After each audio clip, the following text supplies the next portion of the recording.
baca Lukas 19 ayat 1 sampai 10, saya baca ayat yang ganjil dan jemaat Tuhan membacakan ayat yang genap. Yesus masuk ke kota Yeriko dan berjalan terus melintasi kota itu. 1, 2, 3. Di situ ada seorang bernama Zakheus, kepala pungut cukai, dan dia seorang yang kaya. Ia berusaha untuk melihat orang apakah Yesus itu, tetapi ia tidak berhasil karena orang banyak, sebab badannya pendek. Maka berlarilah ia ke dalam orang banyak, lalu menajam mata untuk melihat Yesus yang akan lewat di situ. Ketika Yesus sampai ke tempat itu, ia melihat ke atas dan berkata, Zakheus, segeralah turun, sebab hari ini aku harus menumpang di rumahmu. Lalu Zakheus segera turun dan menerima Yesus dengan sukacita. Tetapi semua orang yang melihat hal itu bersungut-sungut katanya, ia menumpang di rumah orang berdosa. Tetapi Zakheus berdiri dan berkata kepada Tuhan, Tuhan, setengah dari milikku akan kuberikan kepada orang miskin, dan sekiranya ada sesuatu yang kuperas dari seseorang akan kembalikan 4 kali lipat. Kata Yesus kepadanya, hari ini telah terjadi keselamatan kepada rumah ini, karena orang ini pun anak Abraham. Sebab anak manusia datang untuk mencari dan menyelamatkan yang hilang. Ya, jemaat Tuhan, saya mau tanya, kita orang hilang apa tidak? Dan duduk-duduk sini orang hilang apa enggak?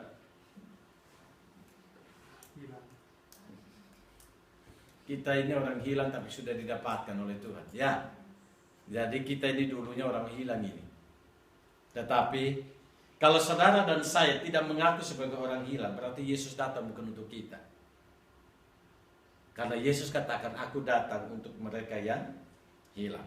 Nah, untuk menyelamatkan yang hilang. Nah, jemaat Tuhan yang kekasih, hari ini kita akan merenungkan bagian firman Tuhan ini dengan tema apa?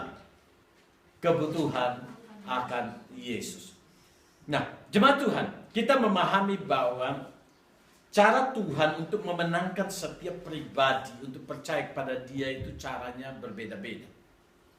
Ada saatnya orang itu sakit. Sebelumnya dia tidak percaya Tuhan, tapi dia sakit luar biasa sampai titik-titik terakhir hidupnya. Napasnya sudah satu-satu. Datanglah pendeta, dan di sana dia didoai. Selesai didoai, orang itu sembuh. Ketika dia sembuh, dia menyerahkan hidupnya sama Tuhan. Ada saatnya seperti itu, bukan? Tapi ada saatnya juga ada kebaktian kebangunan rohani, dan di sana ada altar call. Altar call tahu ya? Tahu altar call ya? Dipanggil maju ke depan. Siapa yang mengambil keputusan? Siapa yang merasa dijamah oleh Tuhan? Maju ke depan dan ambil keputusan. Dan di sana ada orang yang boleh digerakkan oleh Roh Kudus untuk maju ke depan, menangis, mengakui dosanya di hadapan Tuhan. Dan pada saat itu dia mengalami kelahiran kembali di hadapan Tuhan. Tapi ada juga orang-orang tertentu yang tidak pernah memiliki fenomena-fenomena yang luar biasa seperti itu. Ada orang yang sebenarnya biasa-biasa saja. Dia datang, duduk di gereja, dan di sana akhirnya Tuhan jamah dia dengan khotbah yang sebenarnya sederhana, dan akhirnya di situ dia mengalami pengampunan dosa. Saudaraku, seorang pribadi yang mengalami pertobatan yang sederhana, kelihatannya sederhana, tapi memiliki dampak yang besar, itu namanya Agustinus. Agustinus adalah seorang tokoh gereja. Karena nanti dari Agustinus ini muncullah Martin Luther. Dari Agustinus ini muncullah Johannes Calvin. Dari Agustinus ini muncullah Zwingli. Dari Agustinus muncullah Melanchthon. Siapa itu? Siapa mereka? Mereka adalah tokoh reformator. Nah, Agustinus itu sebenarnya hidupnya bobrok. Papanya juga hidupnya bobrok. Papanya sering main perempuan. Hidup Agustinus ini minum mabuk dan lain sebagainya. Tapi satu kali Agustinus meninggalkan orang tuanya dan dia pindah ke Milan. Ketika dia datang di Milan, di sana juga dia tidak tahu mau kemana dan tinggal di mana. Tetapi karena hidupnya begitu rusak, dia hanya pikir mati saja. Dan akhirnya dia datang ke satu taman, dan di sana dia duduk di sebatang bongkahan kayu. Di sana dia duduk di sana. Ketika dia duduk di sana, di dekat dia ada beberapa anak-anak yang sedang bermain di sana. Bermain suberidai tahu ya? seluncuran gitu. Kemudian anak-anak itu berteriak, tunduklah, ambillah dan bacalah. Tunduklah, ambillah dan bacalah. Tunduklah, ambillah dan bacalah. Suara itu terus menerus dikatakan oleh anak-anak itu. Kemudian apa yang dilakukan oleh Agustinus? Kenapa suara itu terus berbunyi seperti itu? Kenapa suara anak-anak itu berbunyi seperti itu? Akhirnya Agustinus mulai taat dengan suara itu. Dia tunduk. Dan dia lihat ada secari kertas yang ada di sana yang sudah kumbal. Dan dia ambil cari kertas itu. Dia buka, ternyata dia baca. Itu Roma pasal yang kelima. Itu bicara, kamu adalah dulu hamba dosa. Hidupmu begitu cemar. Saat ini engkau akan diperbarui oleh Tuhan. Itu inti daripada kalimat Roma pasal 5. Dan kamu orang durhaka. Tetapi karena kasih karunia, kamu dipulihkan oleh Tuhan. Dan apa yang terjadi? Ternyata itu robekan daripada kitab Roma pasal 5. Dan itu jatuh di situ. Ketika dia baca itu, tiba-tiba air matanya jatuh. Dia menangis. Dia mulai menyadari dosanya. Dia melihat dosanya begitu kotor luar biasa. Dan pada saat itu tidak sadarkan diri, dia berlutut di bawah, di samping bongkahan kayu itu. Dan dia bilang sama Tuhan, Tuhan, hari ini aku mau bertobat. Hari ini aku mau menyerahkan hidupku padamu. Aku mau diperbarui olehku. Dan kalau engkau perbarui saya, perbarui papa saya, perbarui mama saya. Karena papa mama saya sudah cerai. Dan apa yang terjadi? Pada saat itu Agustinus mengambil keputusan. Kemudian dia kembali ke rumah orang tuanya. Dan akhirnya di sana dia menyerahkan dirinya menjadi hamba Tuhan. Dan akhirnya apa? Akhirnya orang tuanya bertobat dan bersatu kembali. Dan dia menjadi tokoh gereja yang sangat-sangat berpengaruh. Kalau saudara belajar tentang sejarah gereja, Agustinus pasti namanya ada di dalamnya.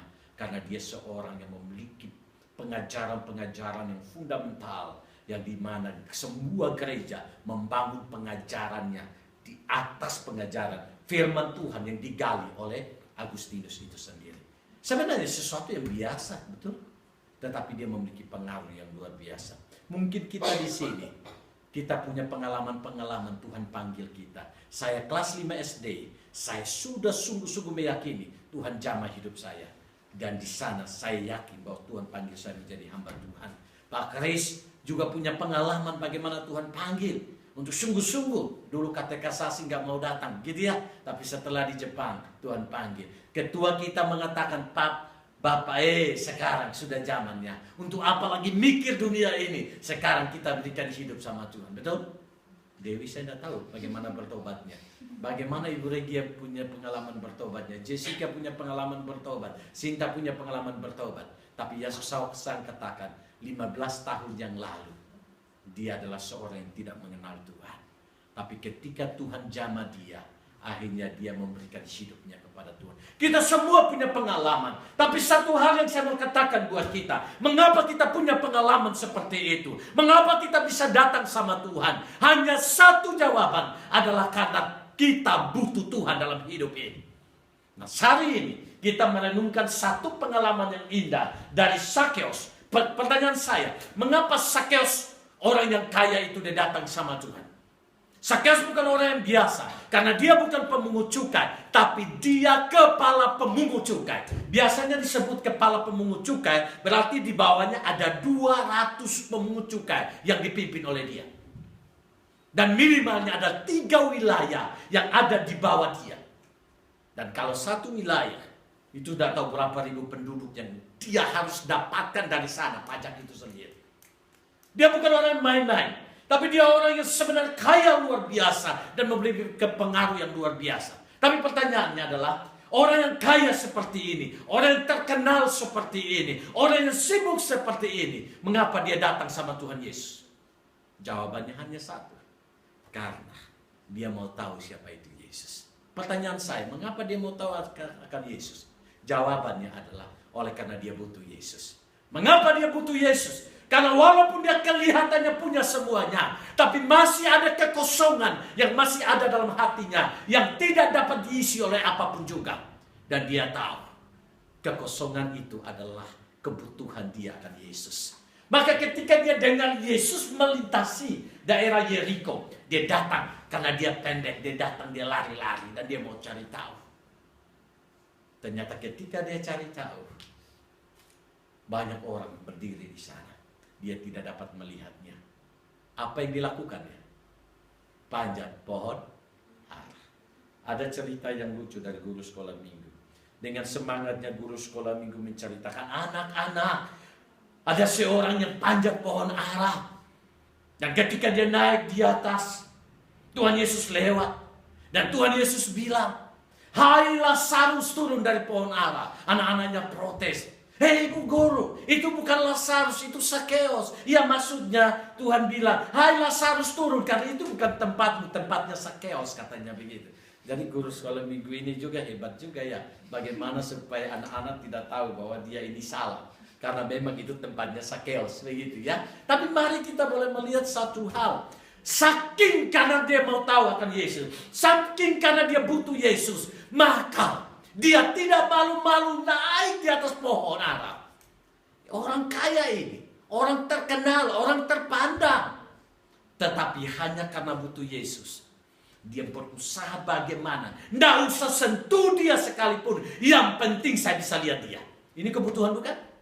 Dan kebutuhan itu adalah kebutuhan batin.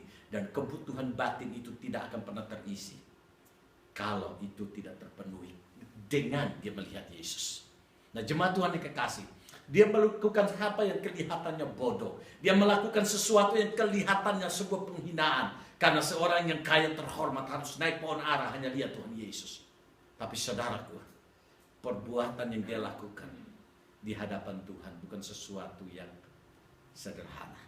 Tapi di hadapan Tuhan adalah sesuatu yang luar biasa. Mengapa saya katakan hal yang luar biasa? Mari kita lihat ayat yang ke-6. Ayat yang ke-5 dan ayat yang ke-6. 1, 2, 3. Kita baca sama-sama. Ketika Yesus sampai ke tempat itu, ia melihat ke atas dan berkata, Zakeus, segeralah turun, sebab hari ini aku harus menumpang di rumahmu. Lalu Zakeus segera turun dan menerima Yesus dengan sukacita. Sesuatu yang luar biasa. Zakeus tidak akan pernah berpikir bahwa Tuhan Yesus bicara sama dia. Betul. Zakeus tidak akan pernah berpikir bukan hanya bicara, tetapi dia tidak akan pernah berpikir bahwa Tuhan akan numpang di rumahnya. Dia tidak akan pernah berpikir bahwa Tuhan akan singgah di rumahnya. Mengapa? Karena Zakeus adalah kepala pemungut cukai. Bagi orang Yahudi, Zakeus adalah seorang yang paling berdosa. Mengapa? Karena pemungut cukai itu memiliki lambang orang yang sedang mencekik leher bangsanya sendiri. Karena dia bekerja sama dengan orang-orang Romawi untuk menarik pajak daripada orang Yahudi. Tetapi bukan hanya menarik pajak, bahkan Zakeus melipat gandakan pajak itu supaya dia mendapatkan keuntungan di sana. Maka bagi orang Yahudi, orang ini orang yang paling berdosa. Maka karena dia orang berdosa, dia hanya mau lihat Yesus. Dia tidak pernah berpikir bahwa Tuhan akan menyapa dia. Bahkan Tuhan tinggal di rumahnya. Sesuatu di luar daripada batas pemikirannya. Tapi saudaraku, mari kita perhatikan apa yang dilakukan oleh Tuhan Yesus. Aku akan numpang di rumah. Apa jawab Zakeus? Apa sikap Zakeus? Ayat yang ke-6. Lalu Zakeus segera turun dan menerima Yesus dengan apa?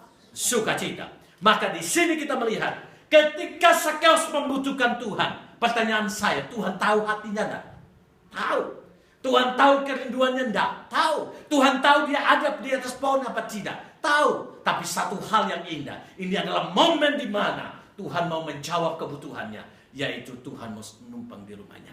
Ketika Tuhan mau numpang di rumahnya, Zakeus mempergunakan ini adalah momentum penting dalam hidupnya. Maka dia menerima Yesus dengan sukacita dalam hidupnya. Ketika kalimat menerima ini, saudara dan saya perhatikan, maka ini adalah langkah awal di mana Zakeus diubahkan oleh Tuhan.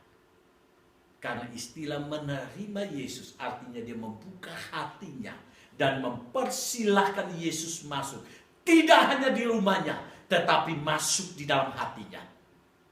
Nanti kita akan lihat bagian yang kedua sebagai bukti dia membuka hatinya.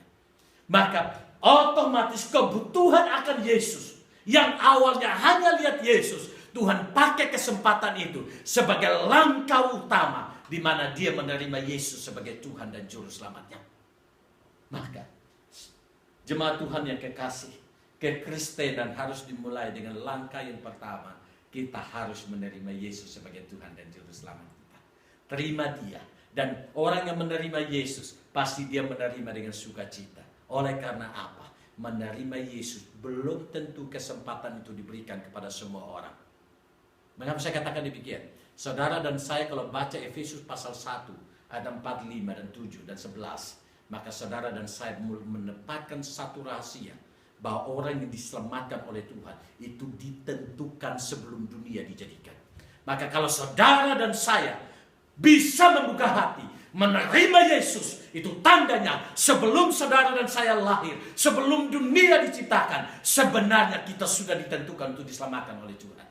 Dan itu satu anugerah yang besar yang Tuhan boleh berikan bagi kita. Ketika Tuhan mau masuk dalam hidup kita, Tuhan tak peduli dengan dosa kita. Tuhan tidak peduli siapa kita. Tuhan tidak peduli betapa bobrok kita. Tapi Tuhan mau menerima apa adanya kita. Tapi selanjutnya Tuhan akan memproses kita menjadi anak-anaknya yang mengasihinya. Maka langkah yang pertama dalam kebutuhan akan Kristus, yaitu kita harus menerima, membuka hati dan menerima Yesus dengan sukacita di dalam hati kita. Pertanyaan saya adalah, apakah semua kita yang hadir saat ini sudah yakin menerima Yesus sebagai Tuhan dan Juru Selamat? Dewi, anggap saya ini PA sekaligus. Saya yakin. Yakin? Pak Kris sudah yakin dong? Iyalah, kalau nggak yakin tidak mungkin jauh-jauh dari sana sampai sini. Ya. Bung Charles, yakin sungguh-sungguh? Iyalah, kalau ketua nggak yakin berarti bagaimana jemaatnya kan? Puji Tuhan.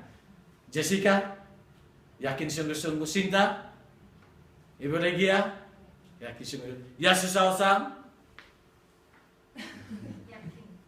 Yakin ya? So, jadi di sini hal yang pertama adalah kita menerima Yesus sebagai Tuhan dan Juru Selamat. Nah, selanjutnya langkah yang kedua, ayat yang ke-8. Mari kita baca sama-sama ayat yang ke-8. 1, 2, 3. Tetapi Sakeus berdiri dan berkata kepada Tuhan, Tuhan, setengah dari milikku akan kuberikan kepada orang miskin. Dan sekiranya ada sesuatu yang kuperas dari seorang, akan kukembalikan berapa?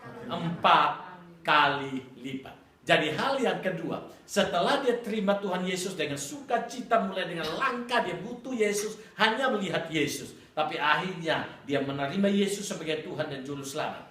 Dia tidak hanya ngomong, tapi dia membuktikan dia menerima Yesus. Bagaimana dia membuktikan dia menerima Yesus? Di sana, ketika Yesus makan bersama-sama dengan dia di dalam rumahnya, dia punya satu komitmen di mana dia bangkit berdiri dan dia katakan, Tuhan, aku akan mengembalikan. Aku akan mengembalikan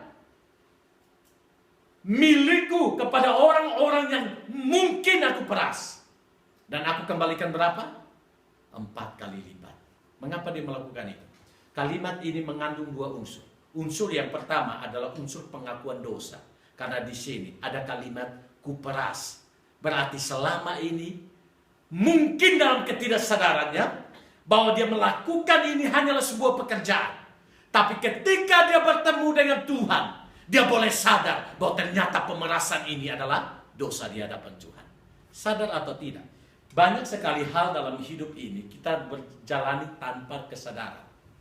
Kita nggak sadar itu dosa apa tidak. Contohnya saja, saya berikan contohnya saja begini. Kalau saudara dan saya dari kampung, seringkali di kampung kita seringkali ada adat-adat. Saya tidak menganggap setiap adat itu salah. Tapi ada bagian-bagian adat yang berkaitan dengan pemujaan, itu pasti salah. Contohnya begini. Kita pulang, kemudian ada orang tua kita, mungkin ada nenek atau kakek kita meninggal. Kemudian orang tua kita tahu kita dari Jepang. Kemudian mereka berpikir kita punya uang banyak. Mereka bilang begini, udah. Kan kakek nenek kamu kan kuburannya belum dimesel. Bikinlah kuburan yang indah-indah. Supaya kakek nenekmu senang. Tapi kalau kamu gak bikin seperti itu, mereka sedih lihat kamu. Betul. Pertanyaan saya, ini hanyalah sebuah adat biasa. Kalimat itu sebenarnya kalimat pemujaan terhadap roh nenek moyang. Padahal kita katakan, orang mati dan orang hidup tidak ada lagi hubungan satu dengan yang Mari bikin tugu tinggi-tinggi, betul. Supaya arwah nenek moyang kita, mereka itu bahagia, senang, dan lain sebagainya. Pertanyaan saya, mungkin kita ketika berada di kampung, kita melihat itu sebuah kebanggaan. Kita melihat itu sesuatu yang luar biasa, bukan? Dan itu, kalau mayoritas melakukan itu, mungkin kita menyadari, oh itu bukan dosa. Tapi saudaraku, kalau itu sudah sampai pada pemujaan, itu dosa di hadapan Tuhan. Bukan kalau begitu, tidak usah mesel kubur itu. Saya katakan jalankan mesel kubur itu. Tujuannya bukan untuk pemujaan, tetapi bagaimana supaya kelihatan indah. Betul ya? Jadi motifnya ini harus digali. Banyak sekali ada. Saya sering kali katakan kepada teman-teman orang Toraja. Puji Tuhan ada orang Toraja di sini. Biasanya kalau nenek atau kakek mereka itu mau dimasukkan ke dalam lubang gua, biasanya mereka harus potong sapi.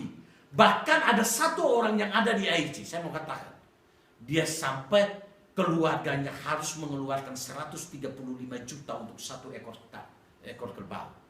Saya dalam hati, untuk apa? Apa motifnya?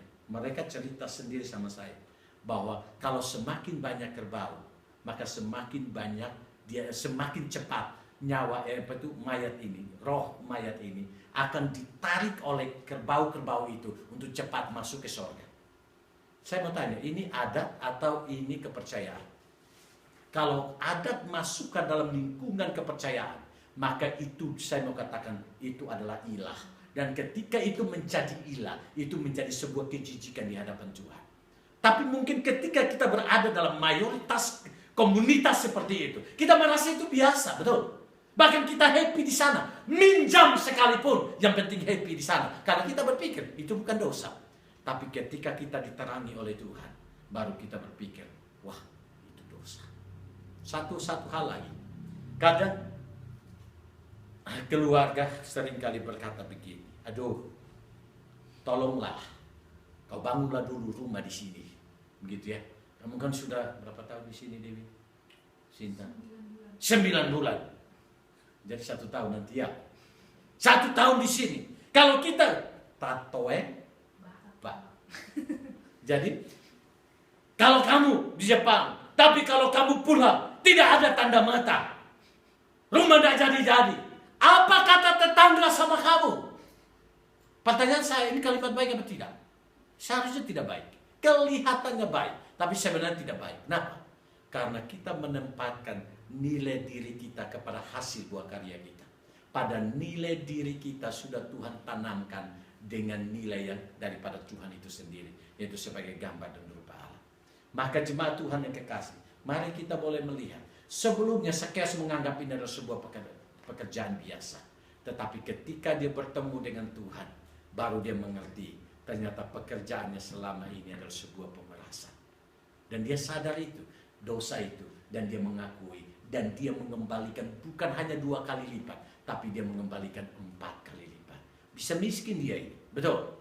Tapi jemaat Tuhan yang kekasih, komitmen untuk bertemu dengan Tuhan, komitmen untuk mengalami sukacita Tuhan, melampaui setiap hal-hal yang dia dapatkan selama ini. Apalagi itu berkaitan dengan dosa. Hal yang kedua yang kita bisa lihat dari ayat ini, tidak hanya bicara tentang dosa, kesadaran akan dosa, tapi hal yang kedua yang kita dapatkan dari sini adalah dia boleh sungguh lagi membuktikan kepada Tuhan bahwa dia tidak pernah main-main menerima Tuhan dalam hidupnya. Sukacita menerima Tuhan itu bukan sesuatu kemunafikan, bukan suatu sandiwara. Buktinya apa? Ketika dia bilang 4 kali lipat aku harus kembalikan, padahal selama ini yang dia kejar itu uang, betul? Yang dia kejar itu yang dia kumpulkan selama ini. Tapi ketika dia kembalikan 4 kali lipat, coba saudaraku bayangkan berapa yang dia harus kembalikan dari kekayaannya. Saya mau katakan bisa minus dalam hidupnya, tapi ketika dia kembalikan itu, dia mau tunjukkan kepada Tuhan dan orang-orang sekitarnya bahwa itu tidak lagi menjadi prioritas buat saya, tapi yang menjadi prioritas adalah Tuhan itu sendiri. Amin. Maka saudaraku, kalau kita sungguh-sungguh menempatkan Tuhan sebagai Tuhan dan Juru Selamat, salah satu tandanya adalah dulu yang kita kasihi bisa kita lepaskan itu asalkan Tuhan menjadi nomor 1 dalam hidup kita. Tapi kalau dulu yang kita kasihi, Kemudian kita bilang, saya sudah terima Tuhan. Tapi karena Tuhan itu kita tidak bisa relakan itu. Maka bisa saja ada dua Tuhan di dalam hidup kita.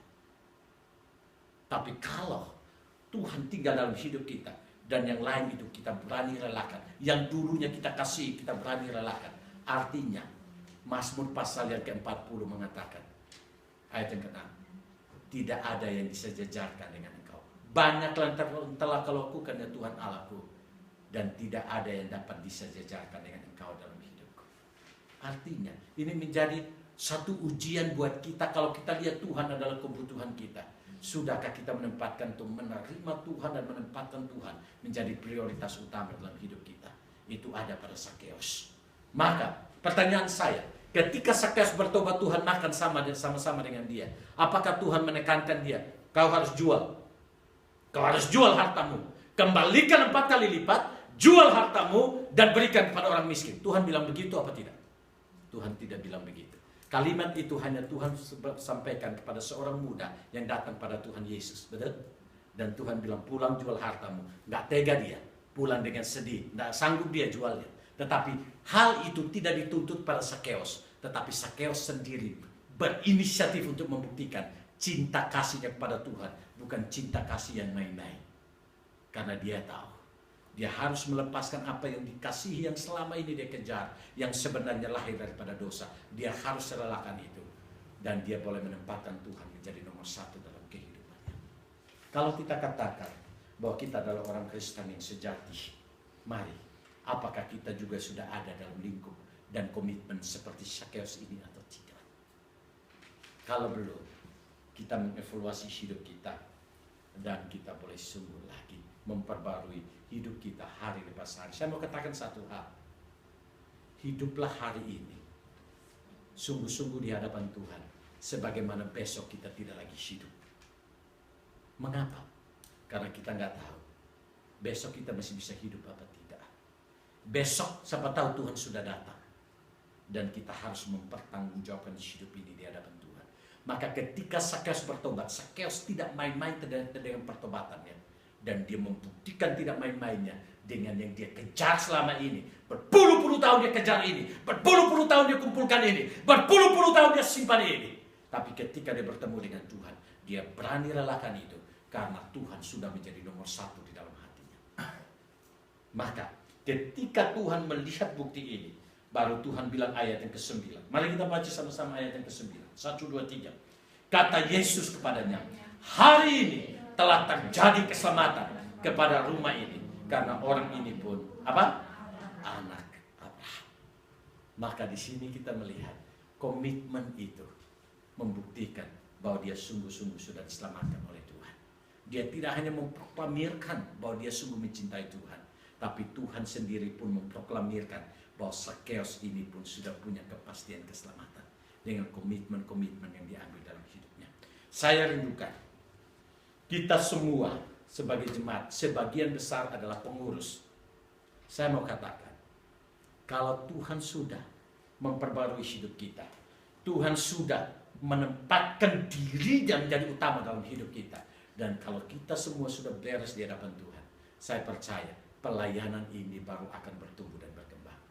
Kalimat ini pun saya pernah katakan kepada pengurus di G3 Osaka, pengurus di AIC. Jangan pernah mengharap pelayanan itu berkembang. Kalau kita sebagai ujung tombak pelayan itu belum dibereskan oleh Tuhan, belum diperbarui oleh Tuhan, belum memiliki motivasi yang mulia untuk melayani Tuhan, maka kita tidak akan pernah dipercayakan Tuhan untuk pelayanan yang besar. Tapi ketika kita sudah sungguh punya komitmen yang sungguh di hadapan Tuhan, maka saya percaya dan kemudian di hadapan Tuhan, Tuhan akan mempercayakan pekerjaan-pekerjaan besar bagi dalam kehidupan kita. Maka mari kita boleh sungguh-sungguh hidup sungguh-sungguh di hadapan Tuhan dan kita melayani sungguh-sungguh. Masalah orang datang ditambahkan itu bukan pekerjaan kita. Sekali lagi kalimat saya. Masalah orang mau datang dan jumlahnya semakin banyak itu bukan pekerjaan kita. Itu pekerjaan Tuhan. Pekerjaan kita hanya satu. Melayani Tuhan. Tempatkan Tuhan menjadi nomor 1. Kita melayani dengan motivasi yang murni. Selanjutnya Roh Kudus akan menggerakkan banyak orang untuk datang. Karena Tuhan tahu di tempat ini Tuhan dipermuliakan. Dan Tuhan dinomorsatukan di dalam pelayanan ini. Maka Tuhan akan bekerja untuk membawa banyak orang untuk datang kepada Tuhan. Biarlah kebenaran firman Tuhan hari ini boleh mengevaluasi kita, boleh membimbing kita untuk boleh belajar daripada Sakeus. Dengan kebutuhan akan Kristus, hanya melihat Yesus, dia memiliki momentum hidup yang begitu luar biasa, akhirnya boleh menjadi berkat bagi banyak orang. Saya rindukan melalui Kobe ini, orang boleh datang, tetapi orang datang oleh karena ketua, sekretaris, bendahara, seksi ibadah, seksi penghubung, bahkan Pak Kris yang boleh membantu pelayan kita, boleh memiliki nilai kemuliaan dalam pelayanan. Dan ketika orang mulai ingat G3 Kobe, mereka melihat ada kualitas pelayanan yang Tuhan boleh tempatkan di tempat ini. Biarlah firman Tuhan ini boleh meneguhkan dan menguatkan kita. Mari kita tutup